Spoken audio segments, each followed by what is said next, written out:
LDF ഇടതുപക്ഷ ജനാധിപത്യ മുന്നണി ഒരു തീരുമാനമെടുത്തു. എന്നും ഒരേ ആളുകൾ തന്നെയല്ല ഈ പാർലമെന്ററി രംഗത്ത് വേണ്ടത്, ഒരേ ആളുകൾ തന്നെയല്ല മന്ത്രിമാരായിരിക്കേണ്ടത്, ഒരേ ആളുകൾ തന്നെയല്ല MLA-മാരാകേണ്ടത്.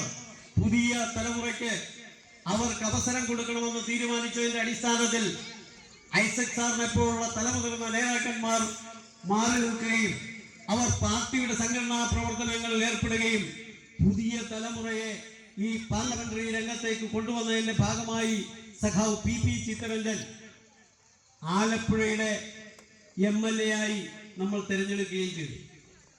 സഖാവ് PP ചിത്തരഞ്ജൻ ആദ്യം MLA ആകുമ്പോൾ ഐസക് സാറിനെ പോലെ വരുമോ എന്ന് നമ്മൾ സംശയിച്ചു. പക്ഷേ ഇടതുപക്ഷ ജനാധിപത്യ മുന്നണിയുടെ MLA, ഇടതുപക്ഷ ഗവൺമെന്റിന്റെ MLA. ഒരു നാട്ടിൽ എന്ത് നടക്കണമെന്ന് തീരുമാനിക്കുന്നത് ആ ഗവൺമെന്റാണ്, ആ മുന്നണിയാണ്, ആ ഗവൺമെന്റാണ്.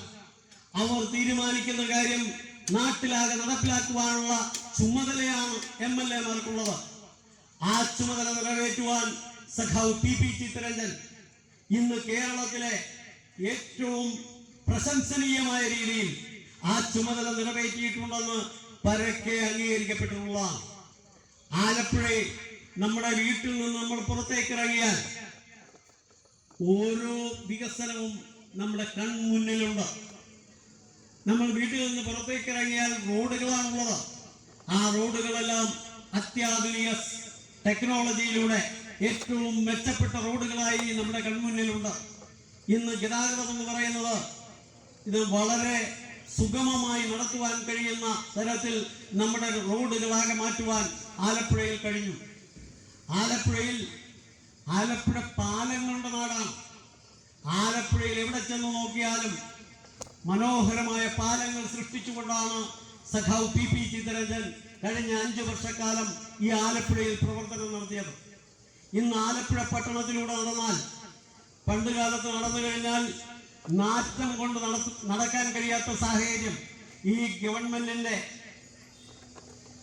ഗവൺമെന്റിന്റെ മാലിന്യമുക്ത കേരളം എന്നുള്ള മുദ്രാവാക്യം നടപ്പിലാക്കുന്നതിന് വേണ്ടി ആലപ്പുഴയിൽ സഖാവ് TM തോമസ് ഐസക്കും തുടർന്ന് സഖാവ് PP ചിത്തരഞ്ജനും മാലിന്യമുക്ത ആലപ്പുഴയാക്കുന്നതിന് വേണ്ടിയിട്ടുള്ള പരിശ്രമത്തിന്റെ ഭാഗമായി ഇന്ന് മൂക്കുപൊത്താതെ ധൈര്യമായി നടക്കുവാൻ കഴിയുന്ന ഒരു ആലപ്പുഴയെ സൃഷ്ടിച്ചു. പണ്ട് നമുക്കറിയാം, സർവോദയപുരത്ത് മാലിന്യ കൂമ്പാരം കൊണ്ട് ആ നാട്ടിലെ ജനങ്ങൾ ആലപ്പുഴ മുനിസിപ്പാലിറ്റിയിൽ നിന്നും എത്തുന്ന ഈ മാലിന്യങ്ങൾ അവിടെ കൊണ്ടുവരാൻ പാടില്ല എന്ന് പറഞ്ഞുകൊണ്ട് വലിയ പ്രക്ഷോഭം നടത്തിയിരുന്നു. അതെല്ലാം അവസാനിച്ചിരിക്കുന്നു.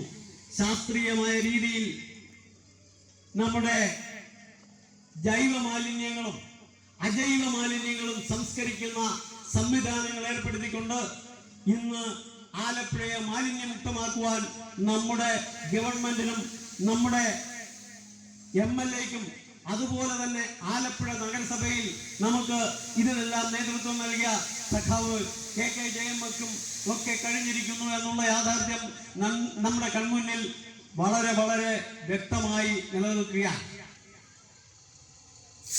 ഈ നാട്ടിൽ നമ്മുടെ ആലപ്പുഴ മണ്ഡലത്തിൽ